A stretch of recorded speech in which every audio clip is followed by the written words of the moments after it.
Hi, welcome back to my channel. ఈరోజు కథ మనసు చూడో ధర్మ 4వ భాగాన్ని వినిద్దాం. ఏం ఆశించి చేశావు ఇలా అన్నాడు దేవ్. బృంద ఏం మాట్లాడకుండా ల్యాప్టాప్ని చూస్తుంది. దేవ్ బృందాని భుజం పట్టుకుని పైకి లేపి, చెప్పు బృంద, ఏం ఆశించి నా దగ్గర ఈ విషయం చెప్పలేదు నువ్వు? ఎవరో నిన్ను కిడ్నాప్ చేస్తే ఫ్రెండ్కి యాక్సిడెంట్ అని చెప్పావు, కానీ ఈ విషయం ఎందుకు నాకు చెప్పలేదు? అమ్మయ్య, అసలు విషయం అదే, మెయిల్ డిలీట్ చేసిన విషయం కాదు కదా అని కొంచెం రిలీఫ్గా ఉన్నా ఇప్పుడు దేవ్కి ఏమని చెప్పాలని టెన్షన్తో చేతులకి చెమట పడుతుంటే ఏం చెప్పాలని ఆలోచిస్తుంది. దేవ్ గట్టిగా కోపంగా, చెప్పు బృంద, ఎందుకని నాకు ఆ విషయం చెప్పలేదు? నీకు ఏమైనా అయ్యి ఉంటే? అది అది మీరు కంగారు పడతారని చెప్పలేదు.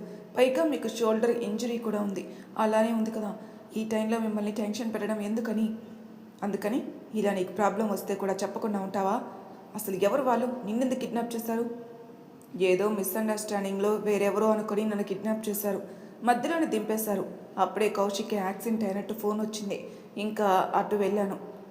ఇంకోసారి ఇలా చెప్పకుండా ఉంటే మాత్రం ఒక్క దెబ్బతో సరిపెట్టను అన్నాడు దేవ్. బృంద అలాగే అన్నట్టు తలూపి అక్కడి నుంచి వెళ్ళడానికి వెనుదిరగ్గానే దేవ్ బృందా చేయి పట్టుకుని తన దగ్గరికి లాక్కున్నాడు. సడన్గా అలా లాగడంతో కళ్ళు పెద్దవి చేసుకుని దేవుకి అంత దగ్గరగా ఉండేసరికి టెన్షన్గా దేవ్ కళ్ళలోకి చూస్తుంది.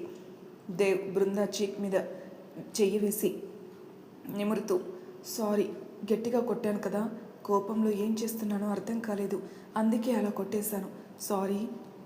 ఏదో మాయ చేసినట్లే దేవ్ కళ్ళలోకి అలా చూస్తూనే పర్వాలేదు అంది. నాకేమైందో అన్న కంగారు మీ కళ్ళల్లో కనిపించింది. మీరు కొట్టిన దెబ్బలు మీ కోపం కాదు, మీ ప్రేమ ఏంటో తెలిసింది. మొదటిసారి భర్తగా మీ భార్యపై అధికారం చూపించారు. పిల్లలు తప్పు చేస్తే దండించే తల్లిదండ్రుల, అంతలోనే కొట్టి అంతలోనే అక్కువ చేర్చుకునే తోబట్టువుల. ప్రాబ్లంలో ఉంటే నా నీడ కన్నా ముందే నువ్వే నా దగ్గర ఉంటావు. ఇంతలో దేవ్ దేవ్ అనుకుంటూ వస్తుంది మీరా. మీరా గొంతు విని లోకంలోకి వచ్చిన బృంద తనున్న పొజిషన్ చూసుకుని దేవ్ నుంచి దూరం జరిగి తను దేవుతో అన్న మాటల గురించి ఆలోచిస్తుంది. దేవ్ బృందా వైపు చూసి నవ్వుతుండగానే మీరా లోపలికి వచ్చింది. దేవ్ అంది మీరా. చెప్పురా అన్నాడు. నాకు ఐస్ క్రీమ్ కావాలి, పద వెళ్దాం, వెళ్ళి తిందాం అంది మీరా. ఇప్పుడేంటి ఐస్ క్రీమ్ అన్నాడు దేవ్. నాకు ఇప్పుడే కావాలి, పద అంది. ఇప్పుడు వద్దులే, రేపు వెళ్దాం అన్నాడు. మీరా చిన్నపిల్లల ఫేస్ పెట్టి, ప్లీజ్ రా, నాకు ఇప్పుడే తినాలనిపిస్తుంది, ఊరికే ఏం వద్దులే, నీకు కూడా ఒకటిస్తాను.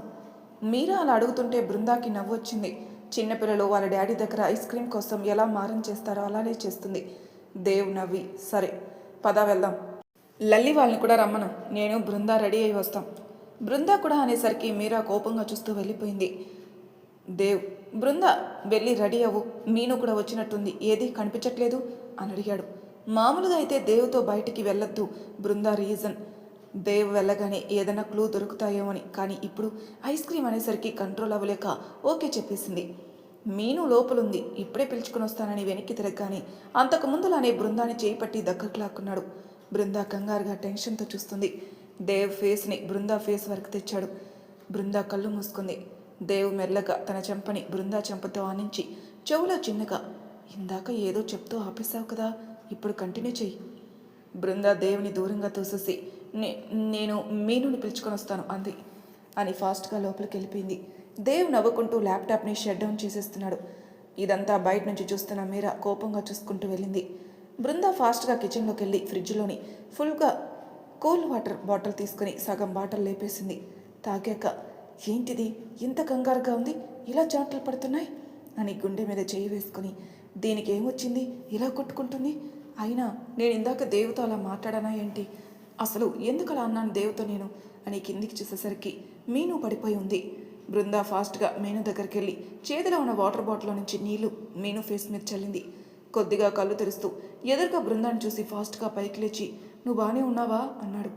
దేవ్కి నిజం తెలిసిపోయిందా? ఏమన్నాడు? మన ఇద్దరికి ఇక జైలే కదా గతి. లాస్ట్ టైం ఒక్కసారి పులిహోర టేస్ట్ చేయాలనిపిస్తుంది, దేవుని పర్మిషన్ అడిగి ఒకసారి చేసుకొని తిన్నాక అప్పుడు అరెస్ట్ చేయమనివే.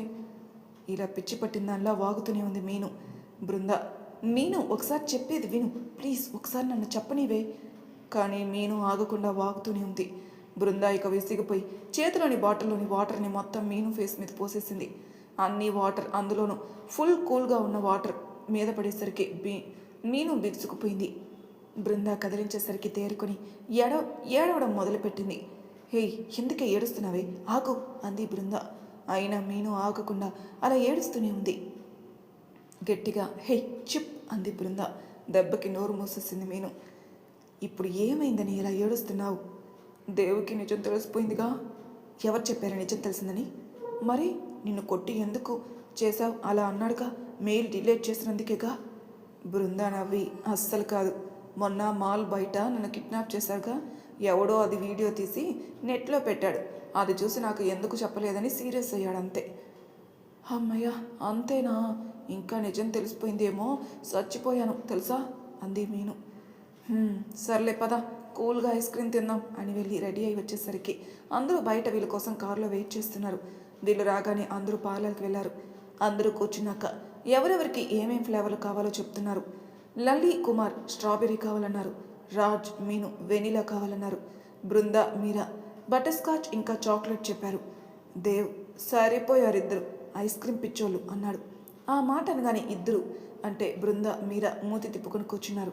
ఈలోగా ఐస్ క్రీమ్స్ రావడంతో ఏంటి అలా కూర్చున్నారు, ఐస్ క్రీమ్ వద్దా?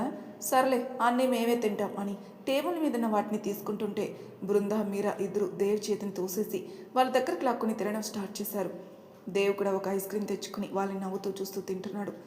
ఇద్దరు ఆర్డర్ ఇచ్చిన చెరో 2 ఐస్ క్రీంలు తిన్నాక కానీ దించిన తల పైకెత్తలేదు. ఇద్దరు ఒకేసారి తల పైకెత్తుకొని చూసేసరికి మిగిలిన వాళ్ళు వీళ్ళనే చూస్తున్నారు. ఏమైంది అలా చూస్తున్నారు అంది మీరా. మీ ఇద్దరు అక్కా చెల్లెలు ఉన్నట్టున్నారు. టేస్టు ఒకటే, ఇద్దరు తినే విధానం కూడా ఒకటే, అసలు ట్విన్స్ లాగా ఉన్నారు తెలుసా అంది లల్లి.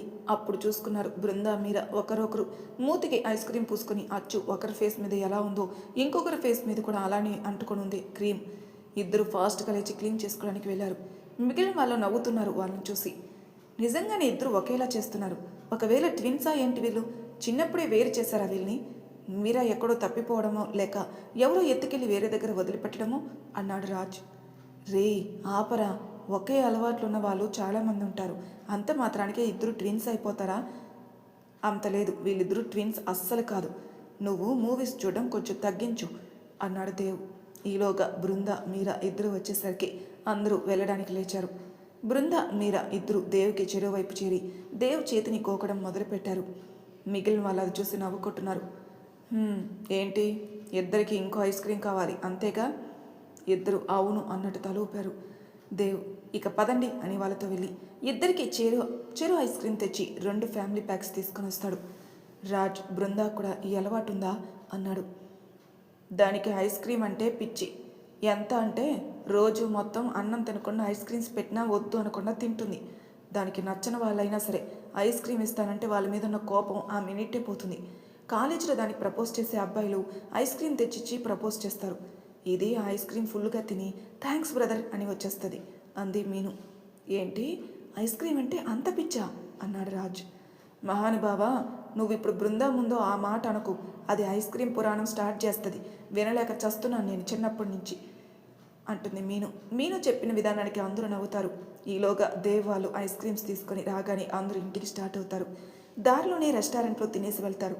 బృంద మీరా మాత్రం ఏదో తిన్నామన్నట్టు తింటారు. ఎవరింటికి వాళ్ళు వెళ్ళి నిద్రపోతారు. మీనుని వాళ్ళ ఇంటికి దగ్గర డ్రాప్ చేసేస్తారు.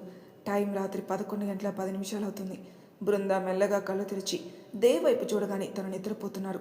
అంటే ఇద్దరు ఒకే రూమ్లో ఉంటున్నారనమాట. బృంద మెల్లగా లేచి అడుగులో అడుగు వేసుకుంటూ రూమ్ నుంచి బయటకు వచ్చి తనకు కావాల్సిన దానికోసం వెళ్ళింది.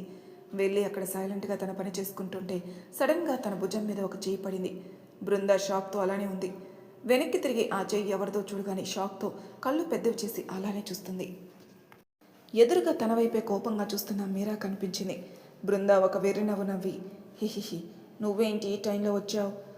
నా సంగతి పక్కన పెట్టు, నువ్వేంటి ఈ టైంలో ఇక్కడ అని బృందా చేతిలో ఉన్న ఐస్ క్రీమ్ లాక్కొని తింటోంది మీరా. బృందా కోపంగా ఫ్రిడ్జ్లో ఇంకో ఐస్ క్రీమ్ కోసం చూస్తుంది. కానీ ఎక్కడా కనిపించకపోయేసరికి మీరా దగ్గరకు వచ్చి తన చేతిలోది లాక్కుంటుంది. ఇద్దరు అలా ఐస్ క్రీమ్ని లాక్కునే పనిలో పడి చుట్టూ ఏం జరుగుతుందో చూడట్లేదు. లైట్స్ ఆన్ అయ్యాయి. దేవ్ చేతులు కట్టుకొని చూస్తున్నాడు వీళ్ళు చేసే పని. అలా కొట్టుకుంటుంటే ఆ ఐస్ క్రీమ్ కింద పడిపోయింది.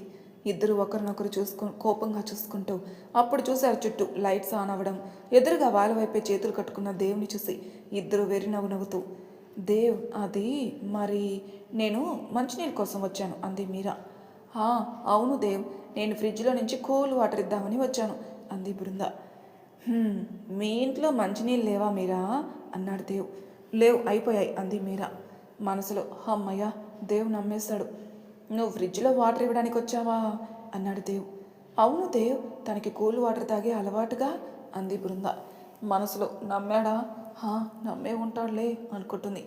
దేవ్ మీరా దగ్గరకు వచ్చి తన తల మీద మొట్టి, మీ ఇంట్లో ప్యూరిఫైర్ ఉందే, వాటర్ అయిపోయాయి అంటున్నావు, నువ్వెందుకు వచ్చింది నాకు తెలీదా? ఐస్ క్రీమ్ కోసమే కదా, ఆల్రెడీ మీ ఇంట్లో ఫ్రిడ్జ్లో ఉంది ఫ్యామిలీ ప్యాక్. అవునా, మరి నాకు చెప్పవేంట్రా? చా, ఈ టైంలో రావడానికి ఎంత కష్టపడ్డానో తెలుసా? ఒక ఐస్ క్రీమ్ కూడా నేలపాలైపోయింది. ఈడియట్, పో, నేను పోతున్నాను అని దేవ్కి దొరకకుండా పారిపోయింది మీరా. వీళ్ళకి తెలియని సారీ గమనించిన విషయం ఏంటంటే, దేవ్ మీరా ఇంట్లో ఐస్ క్రీమ్ ఉందనగానే బృంద అక్కడి నుంచి జంప్. దేవ్ హేయ్ తిక్కల పిల్ల అనుకుంటున్నవి బృంద వైపు తిరిగాడు. కానీ అక్కడ బృంద లేదు. దేవ్కి మ్యాటర్ అర్థమైంది. ఉఫ్ దేవుడా, నాకే ఎందుకు ఇలాంటి వాళ్ళని తగిలించావయ్యా. ఇప్పుడు అక్కడ ఎలా కొట్టుకుంటున్నారో అని ఫాస్ట్గా మీరా ఇంటికి వెళ్ళేసరికి ఇద్దరు కాంప్రమైజ్ అయ్యి దాన్ని షేర్ చేసుకొని తింటున్నారు. మళ్ళీ ఇందాక పడినట్టు ఎక్కడ పడిపోతుందో అని.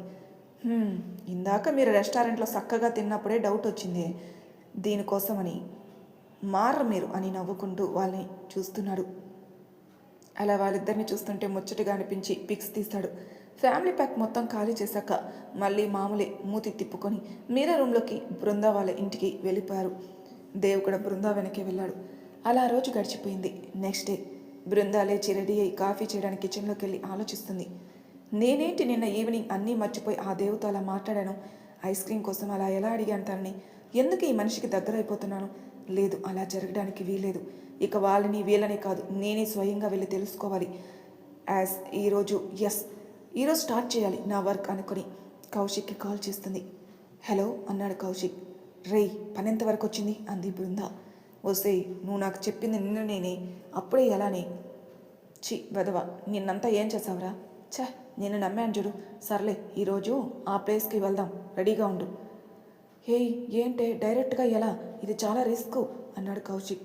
రేయ్, నాతో పాటు వస్తావా రావా అది చెప్పు. రాను అంటే ఓకే, నేనే వెళ్తాను, నో ప్రాబ్లం, బాయ్ అని పెట్టేసింది. ఆగవే, వస్తాను కానీ టైం చెప్పు. దేవ్ స్టేషన్కి వెళ్ళాక. ఓకే, నేను మీ ఏరియా లాస్ట్లో ఉంటాను, బాయ్ అన్నాడు కౌశిక్. ఫోన్ పెట్టేశాక, ఈ రోజు నుంచి నీ ఇల్లీగల్ యాక్టివిటీస్, నువ్వు చేసే దుర్మార్గాలన్నిటికీ ప్రూఫ్ సంపాదిస్తాను. ఈలోగా దేవ్ రెడీ అయ్యి కిందికి వచ్చాడు. బృందా కాఫీ ఇస్తే తాగి, జాగ్రత్త బృందా, బోరు కొడితే మీనుని పిలుచుకో, ఏదన్నా అవసరమైతే కాల్ చేయి, నాకు చెప్పకుండా ఎక్కడికి వెళ్ళకు. బృందా సరే అన్నట్టు తల ఊపుతుంది. దేవ్ బయటికి వెళ్ళగానే యాహూ అని ఫాస్ట్గా వెళ్ళి కౌశిక్కి కాల్ చేసి రెడీగా ఉండమని బృందా కూడా రెడీ అయ్యి ఒక బ్యాగ్లో ఏవేవో పెట్టుకుని వెళ్ళింది. వీధి చివరికి వచ్చేసరికి కౌశిక్ కారుతో వెయిట్ చేస్తుండడంతో వెళ్ళి కూర్చుంది. ఇద్దరు కలిసి బృందా చెప్పిన ప్లేస్కి స్టార్ట్ అయ్యారు. కారులో విండో నుంచి బయటకు చూస్తూ పొద్దున రెడీ అయ్యాక జరిగిన విషయం గురించి ఆలోచిస్తుంది బృందా కొన్ని థింగ్స్ బ్యాగ్లో పెట్టుకుంటుంటే తన ప్రేమ మొట్టమొదటి జ్ఞాపకం జే అనే లెటర్గా ఉన్న వాచ్ కనిపించేసరికి దాన్ని చూస్తుంటే తన ప్రమేయం లేకుండానే కంట్లో నుంచి నీళ్ళు వస్తున్నాయి. అలా ఏడుస్తూనే కూర్చుంది. కౌశిక్ కాల్ చేయడంతో తేరుకుని దాన్ని పెట్టుకోవాల్సినవి బ్యాగ్లో పెట్టుకుని బయటికెళ్ళింది. కౌశిక్ పిలవడంతో ఆలోచన నుంచి బయటకు వచ్చింది. ఏంట్రా నీ గోల అంది. నాది గోలనా? నువ్వు చెప్పిన ప్లేస్కి వచ్చాను తల్లి అన్నాడు. బృందా చుట్టూ చూసి ఓహో ఓకే అని ల్యాప్టాప్ బయటకు తీసింది. ఇప్పుడు ఏం చేయాలి అన్నాడు కౌశిక్. 2 minutes వెయిట్ చేయరా అని ల్యాప్టాప్లో ఏదో చేస్తుంది. ఒసేయ్, నువ్వు ఏం చేస్తున్నావో ఏం చేయాలనుకుంటున్నావో అసలు ఇదంతా ఏంటి అన్నాడు. దేవ్ హెల్ప్ తీసుకోవచ్చుగా మనం లోపలికి వెళ్ళి వచ్చాక కూడా దేవ్ హెల్ప్ గురించి ఇదే మాట అనరా అంది బృంద. అంటే నేనేం చేస్తున్నానో ఇప్పుడు చెప్పలేను, పద లోపలికి అని ఎదురుగా ఉన్న ఒక కంపెనీలోకి వెళ్ళారు. బృంద వెళ్తూనే కౌశిక్కి ఒక ఐడి కార్డు ఇచ్చింది. అక్కడ సెక్యూరిటీ వాళ్ళకి అవి చూపించి లోపలికి వెళ్ళారు. ఏంటి ఈ కార్డ్స్ ఎక్కడివి? అన్నీ ముందే రెడీ చేసుకున్నావా? మా తల్లే అన్నాడు. నోరు మూసుకొని రారా. అలా ఇద్దరు లిఫ్ట్ వరకు చేరుకున్నాక లిఫ్ట్లో కౌశిక్, బృంద, ఇంకెవరో ఉన్నారు. ఆ పర్సన్ 3rd floor నొక్కగానే వాళ్ళు కూడా అలానే ఉన్నారు లిఫ్ట్లో. 3rd floorలో అతను దిగాక కౌశిక్, ఏ ఫ్లోర్కి వెళ్ళాలి మనం? -3 అంది. ఏంటి? కానీ ఎందుకు? బృంద సీరియస్గా చూడడంతో సరే అని -3 ప్రెస్ చేశాడు. లిఫ్ట్ ఓపెన్ అవ్వగానే బయటకు వచ్చి చూసేసరికి అక్కడంతా నార్మల్గా 5 floors ఎలా ఉన్నాయో అలానే ఉంది. బృంద చుట్టూ చూస్తుంటే అక్కడ ఒక చివర్లో లోపలికి వెళ్తే ఏదో దారి ఉంది. కౌశిక్ని తీసుకొని అటు వెళ్ళింది. అక్కడ కిందికి మెట్లున్నాయి. వాటి ద్వారా కిందికి వెళ్ళేసరికి అక్కడంతా చూసి నమ్మలేనట్లుగా షాక్ అయ్యాడు కౌశిక్. ఇంచుమించు బృందా పరిస్థితి కూడా అంతే. వాళ్ళ చుట్టూ ఒకవైపు హాస్పిటల్ ఎక్విప్మెంట్ ఉంటే ఇంకోవైపు ఏదో ల్యాబ్ లాగా ఉంది. మరోవైపు అంతా చీకటిగా ఉంది. అక్కడి నుంచి ఏవేవో మాటలు వినిపిస్తుంటే మెల్లగా బృంద కౌశిక్ ఇద్దరు ఆ మాటలు వచ్చి సైడ్కి వెళ్ళారు. అప్పటికే తన దగ్గర ఉన్న కెమెరాలో చుట్టూ అంతా వీడియో తీస్తుంది బృంద. కౌశిక్ తన ఫోన్లో పిక్స్ తీస్తున్నాడు. అలా తీస్తూ ఆ మాటలు వినిపించే వైపుకి వెళ్ళేసరికి అక్కడ ఒక అతను అందరికీ, రౌడీలకి, ఇంకా అక్కడ పెద్ద పెద్ద వాళ్ళకి బోర్డు మీద గీసి సీరియస్గా ఏదో చెప్తున్నాడు. అతను అటు తిరిగి ఎక్స్ప్లెయిన్ చేస్తుండడం వల్ల వీళ్ళకి మొహం సరిగ్గా కనిపించట్లేదు. కౌశిక్ చిన్నగా బృందాకి మాత్రమే వినిపించేలా, ఏంటి ఏదో కాన్వెంట్ పిల్లలకి క్లాస్ చెప్తున్నట్టు అలా చెప్తున్నాడు, అసలు ఎవడాడు? ఎవడికి తెలుసురా, మూసుకొని పని చూడు అని మనసులో అబ్బా ఒకసారి అతను ఇటు తిరిగితే బాగుండే అనుకుంటుంది. ఆ మాటలు అతను విన్నాడేమో మరి. వెంటనే అటు తిరిగి ఏదో రాస్తున్నవాడు కాస్త ఇటు తిరిగాడు. ఇటు తిరిగిన అతన్ని చూడగానే బృంద కౌశిక్ ఇద్దరు షాక్. మరి తర్వాయి భాగంలో ఏం జరుగుతుందో నెక్స్ట్ ఎపిసోడ్లో తెలుసుకుందాం. అంతవరకు నా ఛానల్ సబ్స్క్రైబ్ చేయని వాళ్ళు ప్లీజ్ సబ్స్క్రైబ్ చేసుకోండి, లైక్ చేసి షేర్ చేయండి. మీ అభిప్రాయాలు నాకు కామెంట్ రూపంలో తెలియజేయండి. Thank you for listening.